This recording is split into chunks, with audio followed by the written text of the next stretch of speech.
Salut les bien-aimés. La Trinité est l'un des fondements de la foi chrétienne. Pourtant, c'est aussi l'un des sujets les plus mal compris, les plus discutés et les plus débattus. Alors, qu'est-ce que la Trinité? Et que signifie-t-elle vraiment? La Trinité répond à deux questions essentielles. Qu'est-ce que Dieu et qui est Dieu? La Bible révèle que le Père est Dieu, que le Fils est Dieu et que le Saint-Esprit est Dieu. Et pourtant, il n'y a qu'un seul Dieu.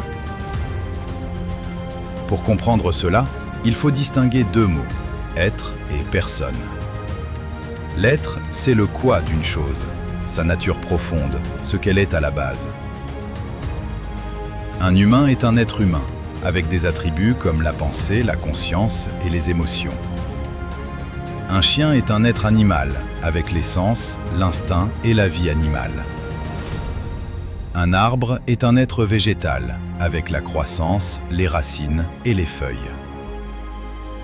Dieu, lui, est un être divin et spirituel, avec des attributs comme l'éternité, la puissance, la sagesse, l'infini et l'indépendance. Si l'être est le quoi, la personne est le qui. Être une personne, c'est être conscient, pouvoir dire « je », avoir une volonté, agir avec intention, entrer en relation, aimer, communiquer et reconnaître l'autre. Alors, Dieu est quoi? Dieu est un être divin et spirituel. Et Dieu est qui? Dieu est Père, Fils et Saint-Esprit. Les trois personnes partagent la même nature divine.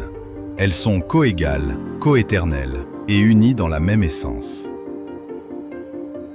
Mais chaque personne a aussi des propriétés propres à sa personne, et non à l'être divin en général. Le Fils est éternellement engendré, mais le Père n'est pas engendré.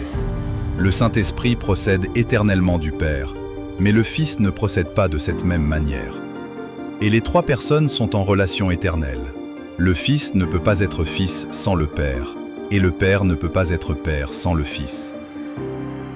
Prenons un exemple simple, une famille. Imaginons la famille Royaume, le père, la mère et leur fils Alex. Cette famille est une seule famille, avec des attributs communs. Elle est africaine, chrétienne et riche. Donc, si Alex appartient à cette famille, il partage ses attributs familiaux. Mais si Alex est chauffeur de taxi, cela ne veut pas dire que tous les membres de la famille sont chauffeurs de taxi. Et si un membre est père, cela ne veut pas dire que tous les membres sont pères. Certains attributs sont liés à la famille, donc à l'être dans notre exemple. D'autres sont liés à la personne. De la même manière, dans la Trinité, les trois personnes partagent pleinement l'être divin. Elles sont éternelles, omniscientes et toutes puissantes. Mais certains actes appartiennent à une personne en particulier. Par exemple, c'est le Fils qui a pris chair, et non le Père ni le Saint-Esprit. Donc, l'incarnation est liée à la personne du Fils, non à l'être divin en général. Ainsi, la Trinité signifie ceci: un seul Dieu dans son être, trois personnes dans son identité. Le Père, le Fils et le Saint-Esprit est présent. Voici une petite conclusion à ajouter à la fin. Cette complexité ne rend pas Dieu confus, elle le rend unique. Car si Dieu est amour, alors l'amour existe éternellement en lui-même. Et l'amour demande plus qu'une seule conscience, il demande une relation. Dans la Trinité, le Père, le Fils et le Saint-Esprit vivent éternellement dans un amour parfait, sans commencement et sans fin.